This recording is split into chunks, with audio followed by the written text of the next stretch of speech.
데이비드 샤르프 두 부부가 보이는데요. 이분들이 이제 대상관계 가족 치료의 지도자였어요.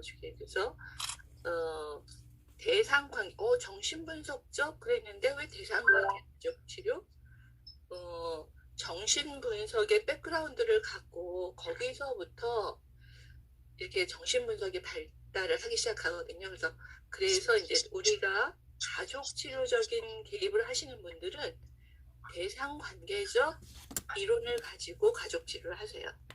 그래서 그런 의미에서 이제 대상관계 가족 치료의 지도자를 보는 거고, 여기 보면 심리적 적응, 이 정신분석적 가족 치료에서 사람의 그 심리적 적응의 핵심이 뭐냐면 좋은 대상관계를 통해야.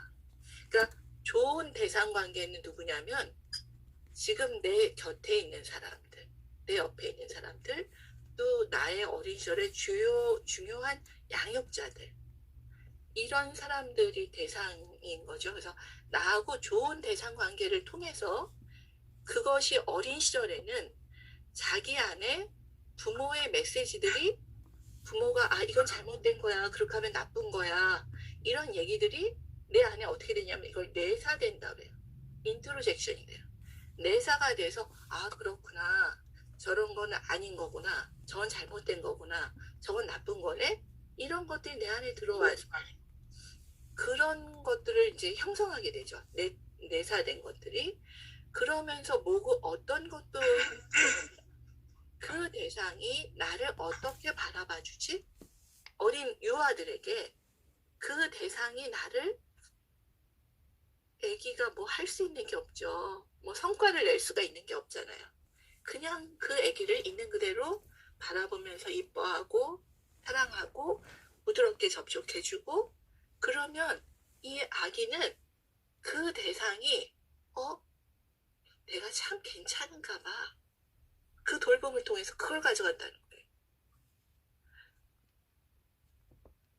엄마나 누가 뭐 할머니가 됐든지 누가 자기를 돌보는 그 관계를 통해, 상호작용을 통해서 아기는 좋은 자기 이미지를 가져가게 되고, 또 타인 대상, 나를 돌봐주는 대상은 참 좋은 사람이구나, 이런 대상 관계를 갖게 되면 그것을 통해서 어떻게 되냐면 세상은 참 살만한 곳이야, 나는 세상에 잘 왔어, 이런 자기상, 타자상, 세상에 관한 이런 것들을 좋은 쪽으로 갖게 되면 그 사람은 삶을 살아가는 게 좀 수월해져요. 그쵸? 우리가 속담에 웃는 얼굴에 침 못 뱉죠. 그런 속담 있잖아. 그쵸? 그래서 보니까 제가 그 얘기 해드렸나요? 그래서 낳는데 아이가 어렸을 때, 그러니까는 이제 아장아장 걸어갈 때요. 한 16개월 돌 좀 지나서. 근데 저희가 뭐죠? 그런 거, 갑자기 왜 이렇게 갑자기 생각이 안 나. 땅을 좀 얻어가지고 그 야채도 심고 이런 거 했었어요. 같이 동생네랑. 주말 장터. 아니, 장터가 아니고 농장. 주말 농장. 네, 맞아요. 맞아요. 주말 농장. 그거를 했었는데 거기에는 그 주인이 큰 진돗개를 거기다 묶어놓은 거예요. 땅 주인이. 그런데 저희가 가면 걔가 너무 시끄럽게 굴고, 그래서 어른도 움찔움찔 했었는데, 그때 이제 걔네랑 같이 갔는데 어느새 문 열고 걔가 막 그 종종거리는 걸음으로 그 큰 개한테 달려가고 있었어요. 우린 이렇게 주차장이 이쪽에 있는데. 그래가지고 그 아이 제부죠. 아빠가 정말 뭐 이렇게 왜 옛날에 600만 불에 산 아이처럼 막 소리 없이 뛰는 거예요. 애를 잡고. 근데 그 종종거리는 걸음이 어찌나 빠른지 그 큰 개 앞에 먼저 다가갔는데, 막 저희는 진짜 심장이 쪼그라드는 줄 알았어요. 근데 그 무서운 개가 그 애기가 가서 이렇게 만지는데 가만히 있는 거예요. 그래서 깜짝 놀랐거든요. 근데 저희 막내 여동생네 또 그 아이하고 좀 비슷한 또래가 있는데 걔는 정말 털만 달린 짐승만 봐도 기절을 하려고 울어요. 근데 얘하고 뭔 차이일까 보면은 바로 밑에 여동생네는 이렇게 그냥 산에다가 집을 져가지고 산속에다가 좀 집에 큰 개들이 많아요. 개들을 많이 키워요. 그런데 걔는 어려서 태어나면서부터 개들한테 너무 익숙하고 그 개들하고 만나고 이렇게 접촉하고 이게 두렵지가 않은 거죠. 근데 그 개조차도 그런 상호작용을 하더라고요. 어른들이 가면 막 짖고 뛰고 난리를 치는데 얘는 그 애가 웃으면서 막 이렇게 좋아서 달려가니까 그 무서운 개가 이도 안 드러내고 가만히 순둥이처럼 있는 거죠. 그래서 우리는 참 이게 좋은 대상 관계를 가지면 제가 이게 적절한 얘기인지 모르겠지만 좋은 대상 관계를 가지면 세상 사람들이 무섭지가 않아. 세상에 나가는 게 나를 환영할 거야. 나를 좋아할 거야. 그거를 가지고 달려가고 막 이렇게 학교에서도 보면 어떤 학생들은 막 교수님한테 밥 사주세요. 막 이러고 달려들고 하여튼 이렇게 막 한단 말이죠. 근데 그런 애가 이뻐요. 그런 친구들이. 괜히 더 이렇게 뭘 해주고 싶고.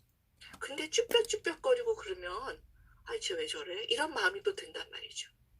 그래서 우리가 이런 어떤 좋은 대상 관계 경험을 통해서 나의 어떤 내면 세계, 내적 세계가 성숙하고 발달하고 통합해가는 이런 것들을 잘 이루게 하는 게 심리적 적응이다.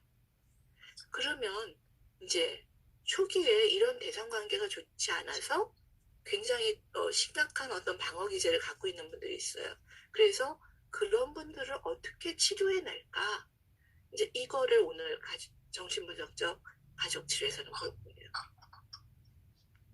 그러면 먼저 이제 우리가 지금은 또 프로이드를 봐야 되는데 여기서부터 출발한 거기 때문에 프로이트 같은 경우는 인간의 본능이 인간 본성에는 성적 주동과 공격적 주동을 갖고 있다고 봤어요.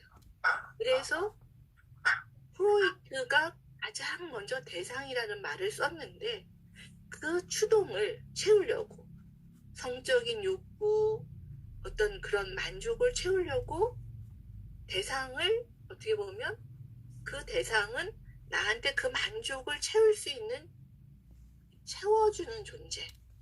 그러니까는 그 대상과 어떤 상호작용을 하고 뭐 이런 게 아니라 엄마의 젖가슴이 만약에 나한테 젖을 주면 그거는 대상인 거예요. 나의 욕구를 충족시켜주는 대상.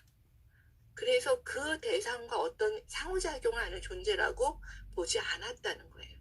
그래서 우리 목사님들 잘 아시겠지만 그 마틴 부버가 말하는 어쩌면 여기서는 I, it의 관계죠. 나와 너의 관계가 아니라 그것을 이용해서 우리의 욕구를 채우는 인간의 욕구를 채우는 그런 것으로 대상을 봤다는 거예요.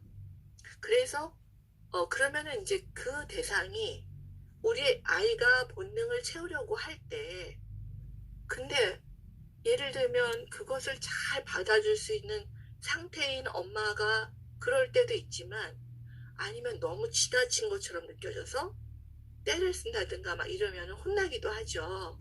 그리고 적절하게 그걸 채워주지도 않고 그럴 때 이제 벌을 받게 되잖아요. 처벌이죠. 일종의. 그러면 이제 자기의 욕구와 이 대상 간의 갈등이 유발이 되는 거죠.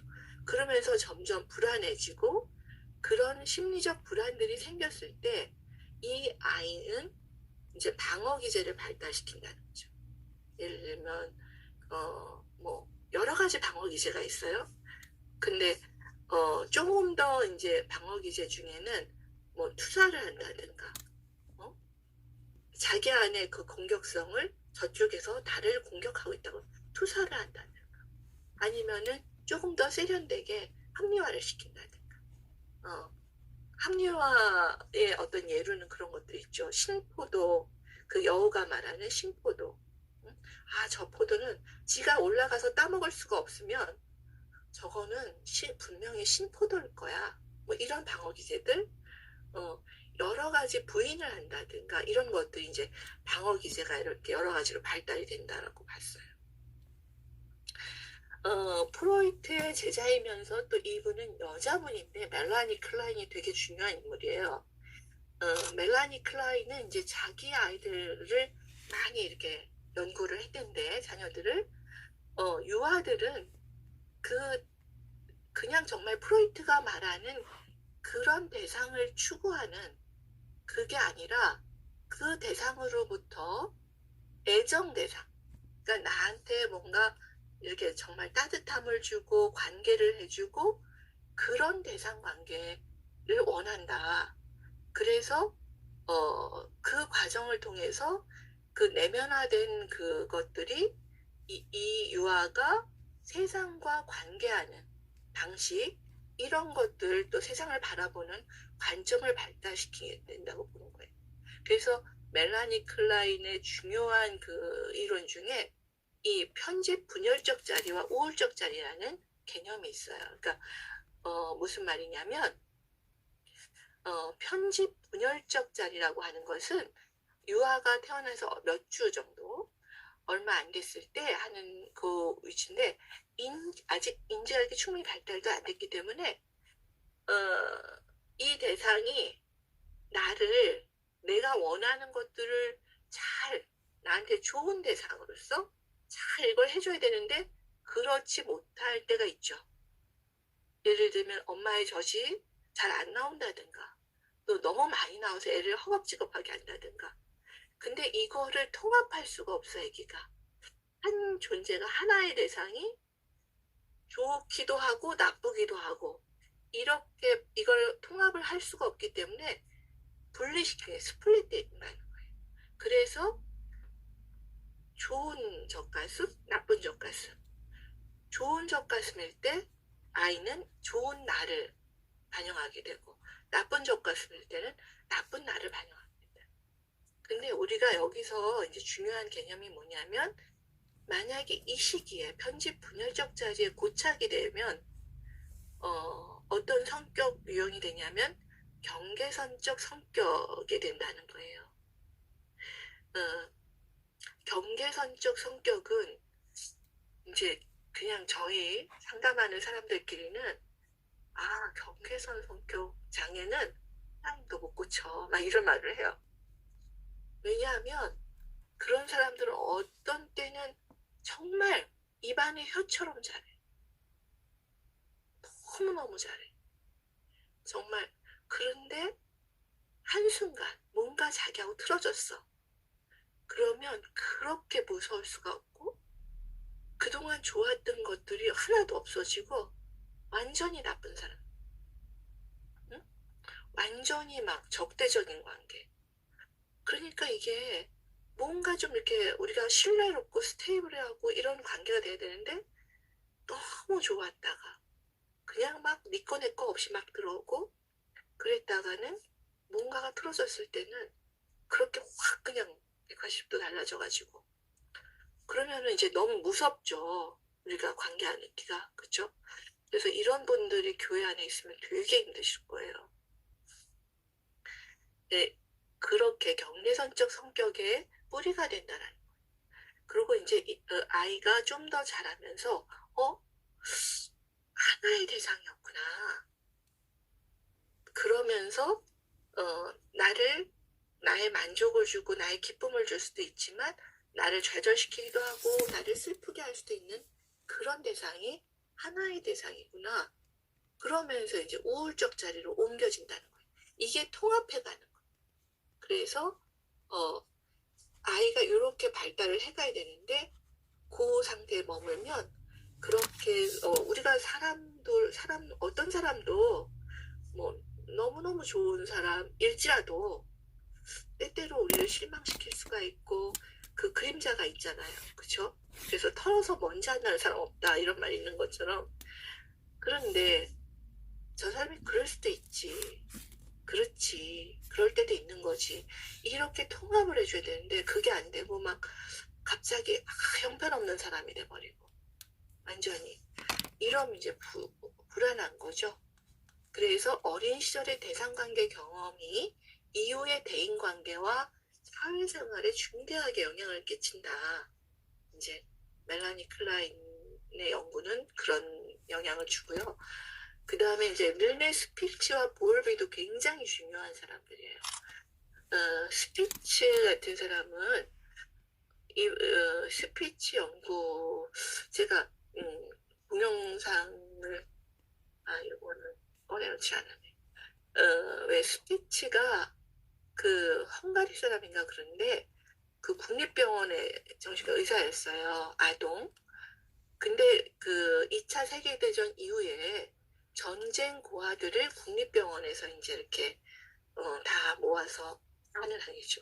모아가지고 애들을 거기에서 이제 이렇게 영양도 충분히 주고 위생적이고 이렇게 관리를 해주는데 시간이 지날수록 아이들이 알 수 없게 눈빛이 흐려지고 뭔가 몸이 말라가고 그러면서 애들이 원인 모를 유아 사망률이 계속 늘어나는 거예요.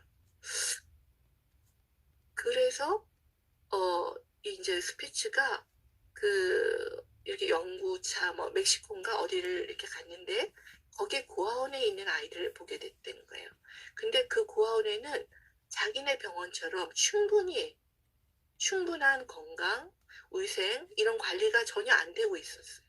너무나 열악하고 형편없는 시설에서 애들이 잘하고 있는데 애들 눈빛이 그냥 살아있고 땡글땡글한 거죠. 그래서 도대체 이게 뭘까? 충분한 영양도 못 주고 먹을 것도 제대로 주지도 않고 이런데 근데 보니까 거기는 일정한 시간만 되면 동네 그 여자 아낙들이 와서 애기들을 돌보고 막 안아주고 노래 불러주고 일정하게 와서 이렇게 애들하고 놀아주고는 또 돌아가고 이걸 하더라는 거죠.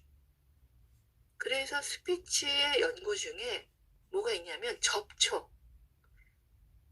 접촉하는 접촉 결핍이 이렇게 아이들을 죽게 만든다. 이런 연구도 있어요. 그리고 볼비도 애착에 대해서 중요하게 봤고 볼비는 애착 이론의 대가이거든요. 근데 중요한 게 뭐냐 오직 한 사람 지속적인 대상 이 사람을 주 양육자라고 해요. 이 오직 한 사람의 지속적인 대상과 육체적인 신체적인 애착 욕구가 인간은 강하다는 거예요. 그런데 만일 이런 원시적인 욕구가 거절되면 이제 우리는 의존적인 우울증이 발생하게 된다 라고 봤어요. 그리고 마가렛 말러라는 학자는 아이가 태어나면 초기에는 엄마하고 공생관계를 갖는데 그것들이 한 6개월쯤 지나면서부터는 분리개별화 과정을 거쳐간다는 거예요. 아이가. 그러니까 우리 엄마하고 나가 하나인 줄 알았고 엄마가 웃어주면 내가 웃는 줄 알고 그랬었는데 아니구나. 근데 이 분리개별화 과정이 그냥 한 번에 일어나는 게 아니라 연습기가 있어서 떨어졌다가 불안하면 다시 돌아오고 그래서 엄마가 안전한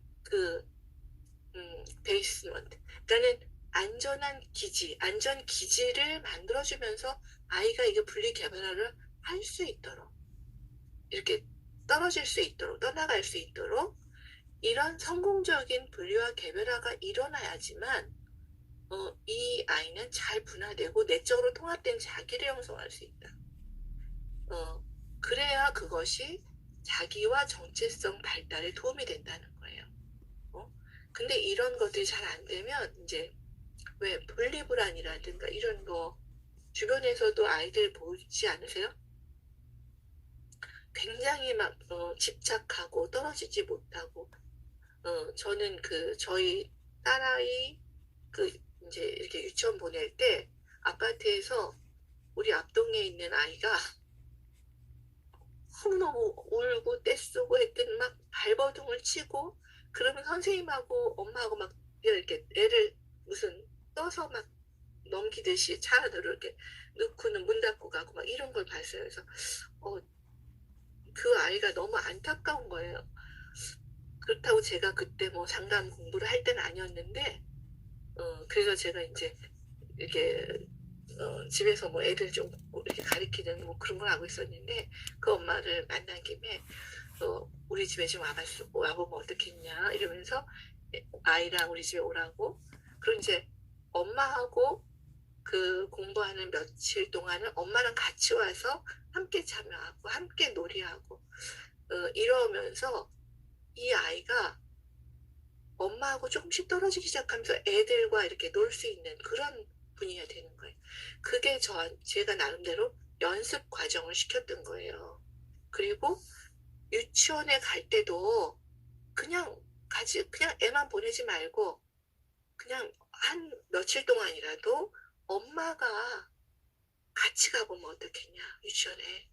그래서 조금 뭐 교실에 들어가기까지 그러니까 밖에서 엄마가 좀 있어주고 아이가 좀 안심할 수 있도록 이런 것들을 해보는 게 좋겠다 그랬는데 저는 그때는 이런 이론을 몰랐는데 그래야 될 것 같더라고요. 근데 그 아이가 성공적으로 그렇게 엄마하고의 그런 분화 과정을 거칠 수가 있었어요. 근데 나중에 공부하면서 보니까 이게 그거였구나. 그리고 또 이제 성인이 돼서도요. 어떤 내 남자 같은 경우는 그분은 남편이 집에서 출발해서 회사 갈 때까지 한 15번 이상을 전화를 한다는 거예요. 그래서 남편이 제발 좀 그래갖고 이제 하다 못해서 아예 전화를 안 받아요 남편이. 그러면 이렇게 정말 보면 정말 15통화 이상을 한다는 거예요. 그런데 이 남편은 사무실에 도착해서 뭐 하냐면 나 사무실에 잘 도착했어. 이제 전화 꺼놓을 거야. 딱 이러고서는 끈대요. 보내놓고는. 그래서 이 아내가 사네 못 사네 하여튼 난리가 나가지고 이제 부부 상담을 온 거예요. 근데 어떤 상태였냐면 아내는 그 정말 우리나라 최고의 대학을 나왔는데 그것도 약대를 나와서 약사 시험도 다 패스하고 그렇게 했는데 그런데 결혼하자마자 그 병원도 그만두고 그리고는 또 얼마 안 돼서 정말 허니문 베이비가 돼서 또 아이를 출산하고 그리고 자기는 아이만 키우는 집에서. 근데 남편이 와서 아이를 이뻐하잖아요. 아이를 안고 이뻐하고 그러면 아내가 막 화를 내요. 그 화를 냈다는 거예요. 너는 어떻게 애만 이뻐하냐고. 그러면서 이게 이제 계속 지속됐던 거였죠. 그래서 이제 그 아이가 그때가 돌 좀 덜 됐었는데 엄마가 뭐라 그러냐면 와서 나는 이렇게 남편한테도 헌신하고 자기가 정말 그동안 배웠던 거 커리어 다 포기하고 이렇게 당신한테 몰두해 주는데 또 애한테도 내가 이렇게 몰두해 주는데 24시간을 애하고 붙어 있다는 거죠. 그런데 애가 어떻게 나를 싫어하죠? 나는 아이한테 최선을 다하는데 근데 그 아기가 엄마를 싫어한다는 거예요. 아빠만 오면 아빠한테 기어가고 달려가고 그래서 그 아내는 너무너무 힘들어하는 거예요.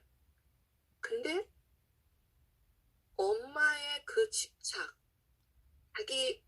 자기가 이렇게 아기를 놓지 못하는 거 또 남편을 놓지 못하는 이것 때문에 지금 아기도 남편도 살지 못하겠다는 거야 너랑은.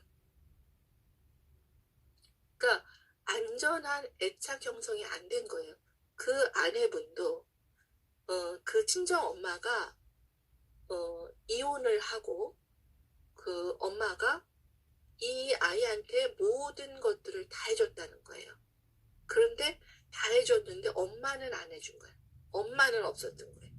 모든 물질적인 이런 것들을 다 지원하면서 공부를 할 수 있도록 환경을 제공하고 옆에서 계속 선생님을 붙여놓고 그랬지만 엄마는 옆에 없었던 거예요. 그러니까 그러고 나서 그 딸이 결혼할 때쯤 되니까 엄마가 옆에서 사는 거. 엄마가 그 전에는 일하고 이러다가 딸이 결혼할 때부터는 옆에 살고 결혼해서는 바로 앞집에 살고 뭐 이렇게 하는데 그 딸은 엄마 이제 난 더 이상 엄마가 아니야. 근데 엄마는 수시로 문 따고 들어와. 그냥 번호 누르고 들어오고. 근데 이 딸은 엄마는 거부하고 자기 딸과 남편에게 집착하고 싶은 거예요. 그러니까 리비도가 이렇게 움직인 거죠. 엄마한테 요구하고 엄마한테 원할 때는 엄마가 없어주다가 이제 자기가 다른 대상을 찾았어. 남편하고 아이하고. 근데 엄마가 그때서 다가오는 거예요. 아이 딸한테. 근데 자기는 그 엄마 필요 없다는 거야. 너무 싫다는 거야. 그러면서 엄마하고 계속 갈등하고 그리고 또 이 자기가 집착하는 이 대상들은 숨막혀하고 힘들어하고 그래서 굉장히 힘든 이런 사람들을 봤는데 이게 뭐냐면 안정적인 애착 형성이 안 됐을 때 그때 그 결핍이 결혼해서 배우자한테 집착하고 그리고 배우자한테 집착하고 있으니까 그 배우자가 자기 딸을 사랑하는 것조차 질투를 하고 시기하고 이걸 못 봐줘요. 그러면서 또 딸내미가 아빠한테 가는 것도 못 봐줘요. 그러니까 이게 엄마가 아니고 아내가 아닌 거죠. 막 어떻게 보면은 완전히 다 에너지를 자기가 끌어가려고 하는 막 그런 흡입하는 그런 사람처럼 느껴진다는 거예요. 그래서 이 남편이 자기 정말 이런 여자랑 못 살겠다. 그리고 딸아이도 건강하게 자랄 것 같지 않다. 막 이렇게 얘기를 하는 거예요. 근데 이 남편은 또 어떤 사람이냐면 어린 시절에 이렇게 누나 둘하고 조기 유학을 보내버렸어요. 부모가. 그래서 굉장히 그 누나들 밑에서 독립적으로 자란 남편인 거예요. 이 남편도 굉장히 외로웠겠죠. 어린 시절에 해외로 유학 가서. 그런데 이 아내가 막 달라붙는 게 자기는 너무 숨막히고 끔찍하다는 게 그게 낯설고 어색하기 때문에. 그리고 왜 혼자 너는 못 있니? 나는 그 어린 시절에는 혼자 잘 있었는데. 서로 그러고 갈등을 하고 있는 거죠. 그래서 남편은 그게 뭐라 그러냐면 회피 애착이라 그래. 애착을 한 대 떨어져 있어야 편한 거야. 숨막혀 다가오면. 근데 아내는 어떤 애착이냐면 볼비식으로 얘기하면 몰두형 애착이에요. 집착적이고 몰두형 애착인 거예요.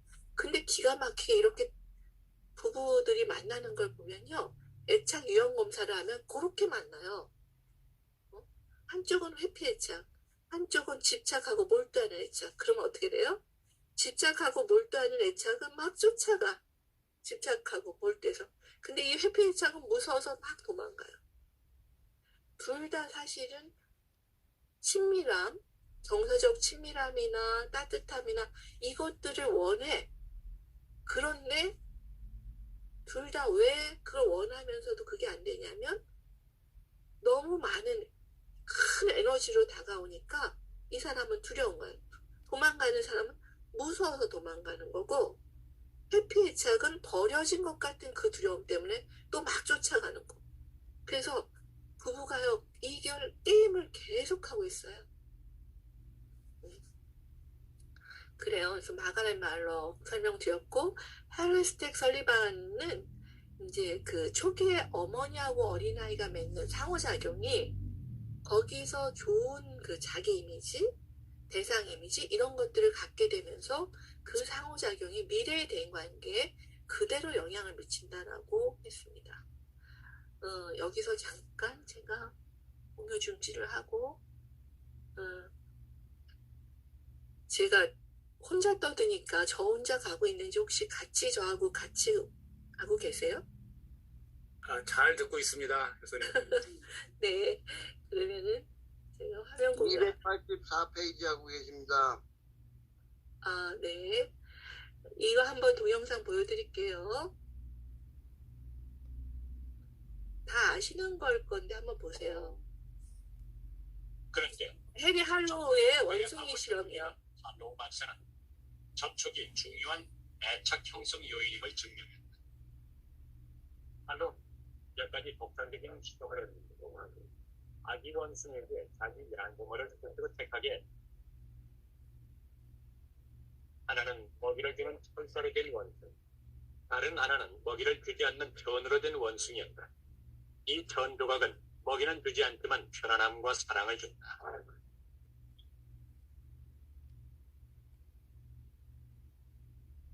이 새끼 원숭이는 일단 우유를 먹기 위해 털차 원숭이에게 달려간다.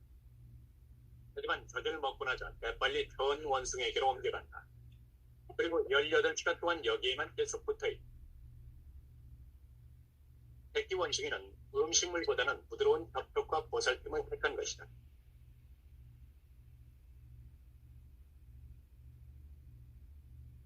그렇다면 무서운 상황에서는 새끼 원숭이는 어디로 갈까? 전 원숭이에게 달려. 사람도 마찬가지다. 무서울 때 자기를 만져주고 안심시켜줄 엄마에게 찾아간다. 애착은 여기보다 사랑과 위안이 더 크게 영향을 끼친다는 것을 보여준다. 먹여만 주고 긍정적으로 깨끗하게 해주고 아기가 생존하겠니 그렇게 잘못 생각하던 때가 있었습니다.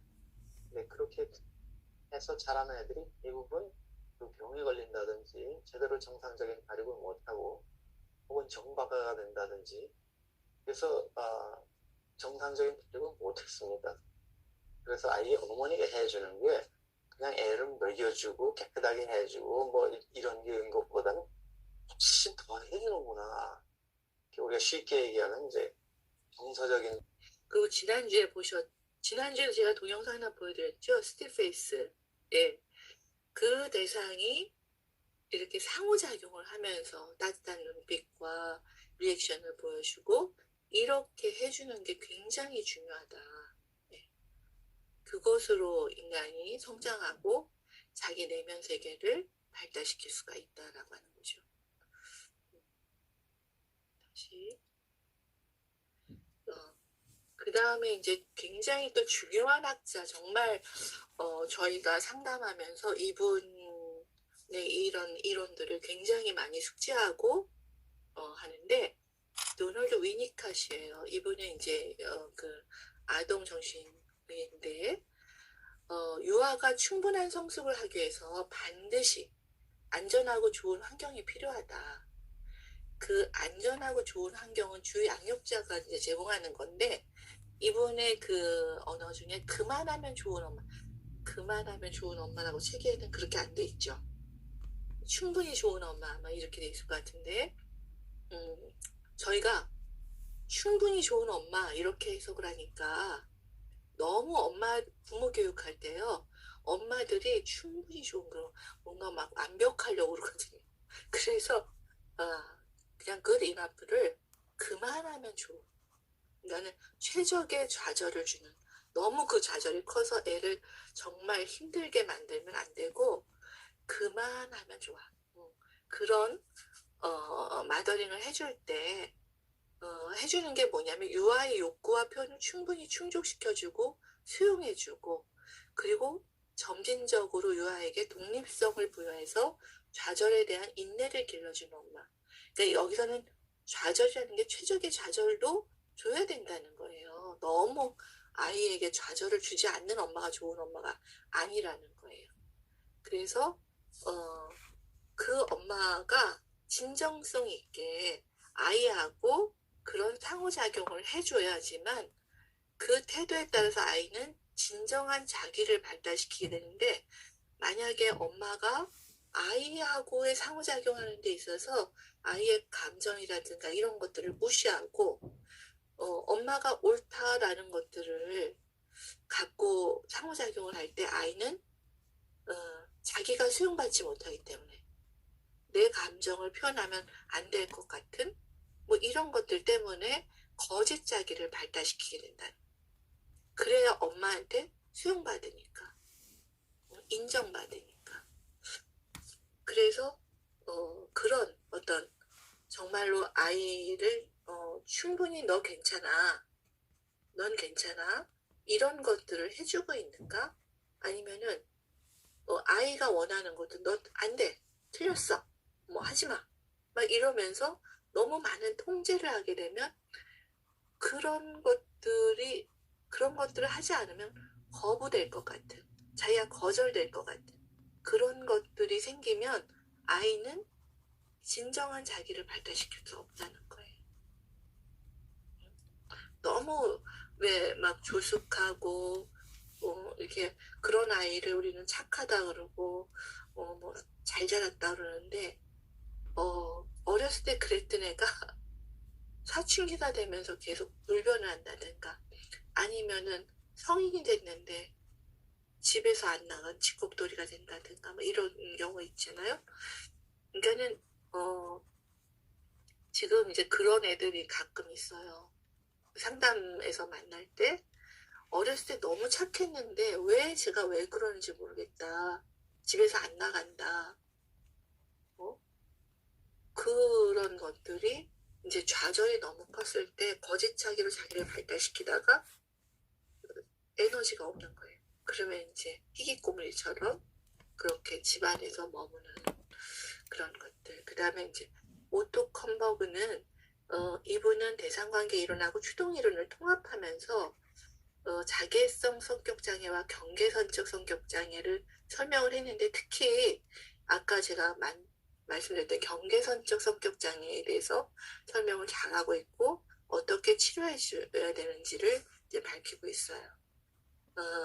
이제 중요한 개념은 뭐냐면 이게 스플리팅 시키는 거 분열인데 충분히 좋은 환경이 안 되면 좋은 대상, 엄마 표상과 그 좋은 엄마 표상은 좋은 자기상과 연결되고 또 거기서는 긍정적인 감정을 유발시켜서 대인관계에서도 좋은 대인관계를 할 수 있도록 만들어 가는데 이게 스플릿이 되면 나쁜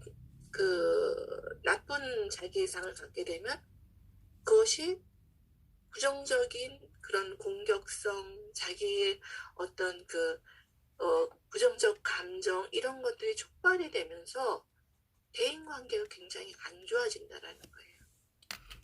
그래서 경계선적 성격 장애의 그 핵심은 이 스플리팅이에요. 이 통합이 안 돼 있다라는 거예요. 이분들이 굉장히 힘들어요. 자기도 힘들고 지속적인 대인관계가 이렇게 유지가 돼야 되는데 그냥 얼마 동안만 정말 그런 꿈 같은 시간을 보내는데 근데 언제까지나 자기가 그렇게 맞출 수는 없잖아요. 그리고 상대도 뭔가 불안정해. 점점 더 나한테 이렇게 침범을 하니까 침범적인 행동을 하고 그리고 자기가 좋으면은 자기가 맛있으면 입에 넣어주고 막 이러면은 나는 원하지 않을 수도 있는데 그러니까 그런 것들이 이제 관계에서 이렇게 거절할 수도 있잖아요. 그럴 때 자기가 좋아하는 것을 내가 거절할 때 그때 이 사람은 돌변한다. 그래서 경계선적 성격장애는 참 치료도 힘든데 그러면 이 사람들한테 가장 중요한 건 뭐냐면 정말 그렇게 좋은 엄마 그만하면 좋은 엄마보다도 더 많이 안아주고 이 사람이 보내는 공격성 막 이런 것들을 버텨줄 수 있는 그런 마더링이 필요한데 이거는 참 심리치료에서도 힘들죠. 이걸 버텨내기가. 그리고 또 그 사람만 있는 게 아닐 거잖아요. 교회 안에도 예를 들면 그래서 이런 분들이 있을 때 굉장히 이제 이 전체의 분위기가 힘들어지는 걸 봐요. 그 다음에 또 중요한 학자가 이제 하인스 코어신데 이분의 그 자기 심리학.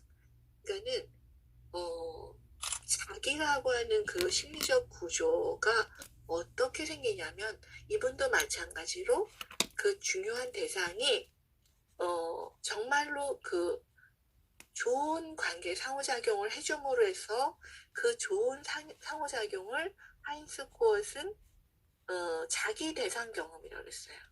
그러니까 정말 나같이 경험을 해주는 거예요. 대상이. 그래서 내가 원하는 것을 그 상대가 내가 뭘 원할지 내 감정을 잘 읽어주고 그런 자기 대상 경험을 통해서 아기는 뭘 갖게 되냐면 과대적 자기를 경험하게 되는 거예요. 나는 내가 원하면 되는 거구나. 내가 이렇게 바라면 되네. 그러면서 나는 참 괜찮은 사람이구나. 나는 참 괜찮은 존재구나.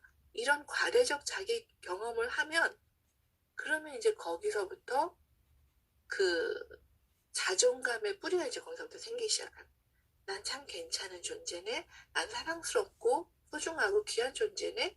이런 경험을 통해서 그 다음에는 그런 과대적 자기가 부모에게로 가서 부모가 이상화 대상을 해줘야 되는 거죠. 우리 애들이 그러죠. 아, 우리 아빠 최고야. 우리 아빠는 못하는 게 없어. 우리 아빠 다 해. 막 이러는 것들이 아이의 이상화예요. 그래서 그 이상화를 부모가 그런 이상화 대상이 되어줘야 되는데, 만약에 어린 시절부터 그 부모가 아이를 실망시켜, 뭐, 부부가 맨날 싸우고 막 이러면 그 이상화를 할 수가 없겠죠. 그런 이상화 과정, 그리고 최적의 좌절, 뭐 이런 과정을 거치면서 아이가 자기를 통합해가는 그런 심리적 구조를 탄탄하게 해가는 그런 과정을 겪는다는 거죠. 그래서 유아는 부모하고 상호작용을 하면서 자기 감을 발달시킨다. 그리고 하인즈 코엇이 뭐라고 얘기를 하냐면, 인간은 누구나 인정받고 싶은 열망이 속에 있다. 그래서 부모가 인정해주는 그것을 내면화해서 자기를 좋은, 괜찮은 존재로 인식하고, 그렇지 않고 반영해주지 않고 공감해주지 않고 인정이 된 이런 열망들을 무시하게 되면 그게 그대로 자기 안에 남아서 성인이 돼서 성인의 삶 속에서 자기애적 성격 장애의 뿌리가 된다. 이 자기애적 성격 장애도 좀 힘들죠. 나만 잘났어. 나만 오라. 그리고 항상 수준이요. 다른 사람들이 그냥 잘하는 거를 있는 그대로 평가를 못해요. 항상. 그래서 이런 사람들은 되게 외로워요. 사실은. 옆에 누가 있을 수가 없고 주변에 있는 에너지를 또 이 사람도 다 이렇게 흡입해가는 사람이에요. 그래서 그 자기의 적 이 성격 장애를 갖고 있는 사람들도 옆에 있으면 늘 이렇게 그 옆에 있는 사람들이 이렇게 회유형으로 맞춰줘야 되거든요. 안 그러면 공격하고 비난하고 평가절하하고 막 이러니까 되게 힘들죠. 그래서 이제 이렇게 보면 정신분석적 가족치료의 주요 개념으로서 대상관계 이론이 되게 중요한데, 이거는 개인과 각 개인의 가장 깊숙한 동기를 다루는 정신분석과 사회적 관계를 다루는 가족치료를 연결시킨 이론이다. 이게 무슨 말이냐면, 우리가 심층심리학에서 출발한다고 했잖아요. 프로이트의 그런 심층심리, 개인 안에 내면에 있는 그 구조. 근데 그 구조가 어떻게 생겼냐면, 주 양육자가 어떻게 양육 태도를 가지고 나와 관계를 해줬느냐에 따라서 그 내면의 심층 심리가 이렇게 발달하게 되고, 자기상, 타인상, 세상에 대한 관점을 갖게 되는데, 그런 개인과 그 다음에 이런 개인이 사회적 관계를 어떻게 하지? 이렇게 자란 사람이 사회적 관계를 어떻게 하지? 이런 사회적 관계를 함께 합친 것이 정신분석적 가족치료라는 거예요. 이해가 되셨어요? 예. 그래서 중요한 건 이제 내적 대상들이 우리 안에 있다. 이건 무슨 말이냐면, 어린 시절에 관계 경험을 해줬던 그 사람들의 이미지, 정신적인 이미지가 나의 성격 형성의 핵심이 되었다. 내가 지금 내 옆에 있는 사람하고 관계를 하는데요. 사실은 이분들은 실제적으로 그 사람하고 관계하는 게 아니다. 이런 얘기를 해요. 무슨 말이냐면, 저 사람에 있는 것들을 내가 이렇게 나의 내사된 그 이미지들, 내적 대상들과 관계한다 그래. 그러니까 어떤 사람은 괜히 주는 거 없이 미운 사람도 있고, 어떤 사람은 괜히 이쁜 사람도 있죠. 저 왜 이렇게 끌릴까? 호감이 갈까? 이런 것들이 나의 내적 대상, 어린 시절의 관계 경험하고 영향을 준다는 거예요. 지금 괜히 이렇게 사람의 선호가 있는 것들이. 그리고 또 중요한 개념 중에 투사적 동일시라는 개념이 되게 중요한데, 가족은 그냥 그런 심리 내적인 자기 혼자 개인이 아니고 자기 안에 있는 이 감정들, 정서들, 생각들 이런 것들을 다 투사를 해요. 상대방에게. 예를 들면 밖에서 내가 기분이 나빴어. 그러면 나 혼자 기분 나쁜 걸 갖고 딱 정리해서 가족들한테는 그런 걸 표현을 안 하냐면 그렇지 않다는 거예요. 내가 기분이 나빴던 것들을 집에 들어왔는데 뭐가 어지러졌으면 너는 이게 뭐냐? 왜 정리도 못해? 응? 왜 이렇게 뭐 열어놓고 이래? 막 이러면서 괜히 이걸 자기의 부정적 감정을 투사해. 그러면 어떻게 될까요? 그러면 만약에 비난을 받거나 투사를 받은 그 대상도 기분이 안 좋아져. 기분이 안 좋고 불쾌해지면은 만약에 그거를 뭐 아빠가 딸한테 했어. 근데 딸이 아빠한테는 할 수 없으니까 괜히 엄마한테 해서 짜증을 낸다든가. 그러면 엄마는 또 괜히 강아지한테 짜증을 낸다든가. 뭔가 이렇게 막 짜증이 돌아다닌다는 거죠. 이게 이제 투사야. 그리고 투사적 동일시라는 건 뭐냐면 내가 기분 나빠서 들어왔는데 만약에 저쪽에 있는 사람이 나를 쳐다보지도 않고 괜히 뭐 이렇게 자기 일을 하고 있는데도 너 지금 나 무시하냐? 아빠가 들어왔는데 인사도 안 하고 뭐 하는 거야? 막 이러면서 화를 내. 근데 그러면서 막 그렇게 하면은 상대방은 어떻겠어요? 상대방도 너 아빠 싫어하지? 막 이렇게 너 아빠를 지금 뭐 어떻게 보는 거야? 막 이렇게 하면 얘도 그거를 받으니까 기분이 안 좋아서 이렇게 그냥 째려보듯이 뭐 이렇게 하고서는 들어간다든가 거봐 저봐 못 돼가지고 어떻게 그러면서 막 그러죠. 또 아내를 잡죠. 애들을 어떻게 키워가지고 애가 저렇게 하느냐고. 이 아이가 자기의 일에 몰두해 있거나 뭔가 자기 감정이 있는데도 내 감정을 투사해서 너 그런 거지 하고 만들어요 자꾸. 그러면 얘가 또 그렇게 행동해. 그 투사를 받은 사람이. 이걸 투사적 동일시라. 그래서 기가 막히게 가족 안에서는요. 투사와 투사적 동일시가 굉장히 많이 일어나요.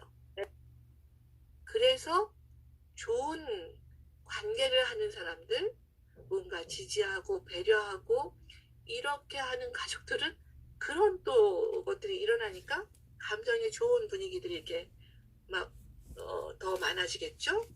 부정적이고 비난하고 뭔가 불쾌하고 평가절하하고 막 이런 것들이 함부로 하고 이런 것들을 또 투사하고 투사적 동일시가 일어나면 그 가정은 또 이런 막 불쾌한 감정들, 부정적 감정들이 또 이렇게 꽉 차는 거예요. 그래서 함께 있으면 너무 어려운, 힘든 이런 것들이 일어난다는 거예요. 가족 안에.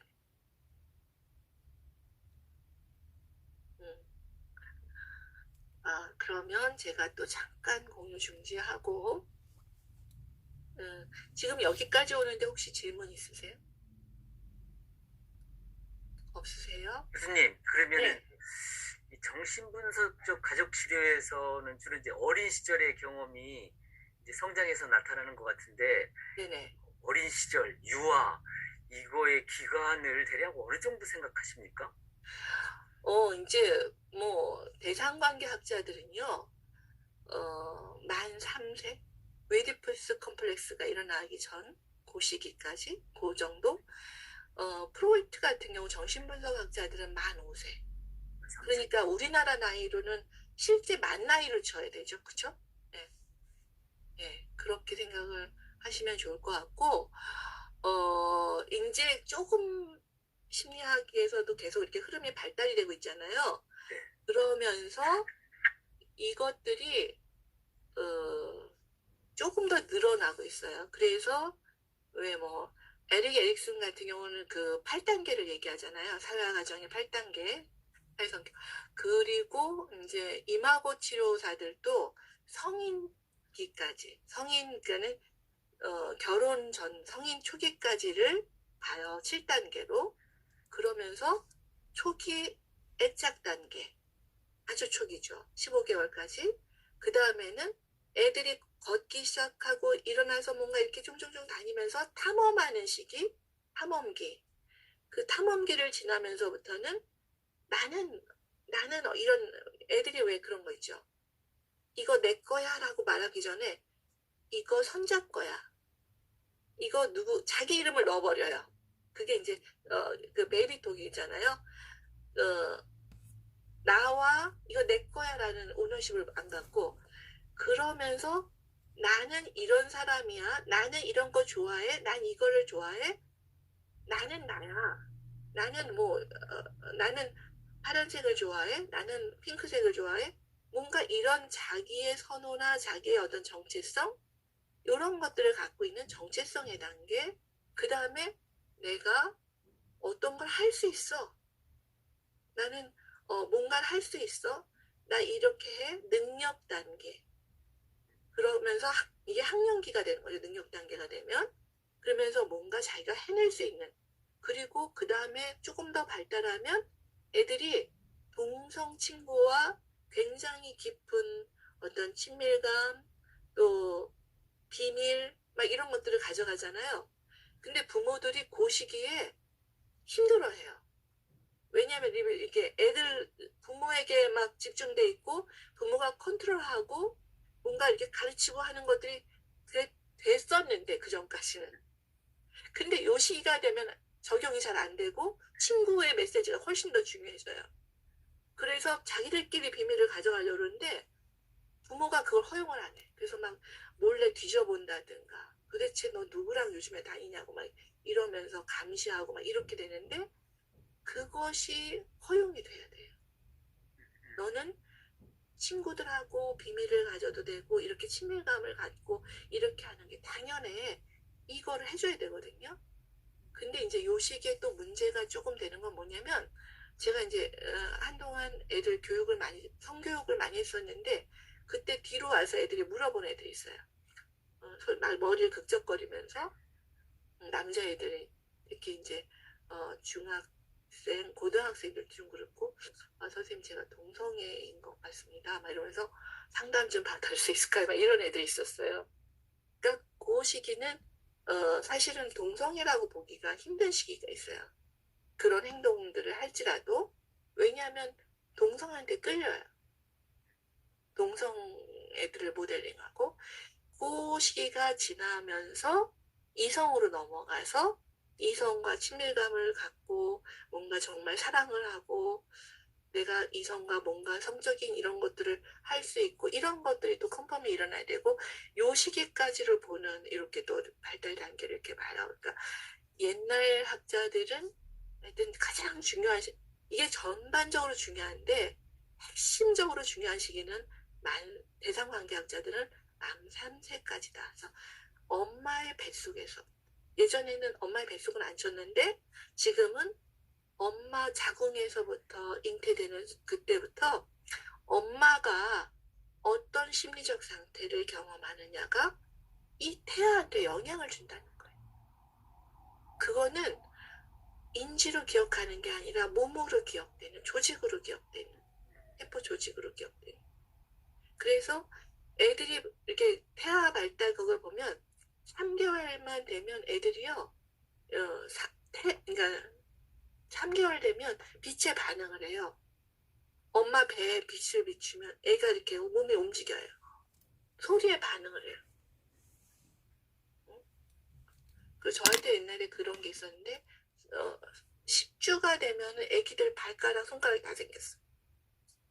그래서 그런 반응들을 보고, 그러니까 이제 청소년 아이들 성교육할 때만 그런 거 보여주고 만지게 해보고 이러면서 너희가 이렇게 막 청소년들 성 물러나잖아요. 근데 성이라는 건 그렇게 단순한 게 아니고 이렇게 그런 것이다. 생명을 거기에 잉태할 수도 있는 부분이기 때문에 얼마나 우리가 그걸 신중하게 해야 되는지 이러면서 이제 그런 것들을 하는데 그래 일단 테네에서도 굉장히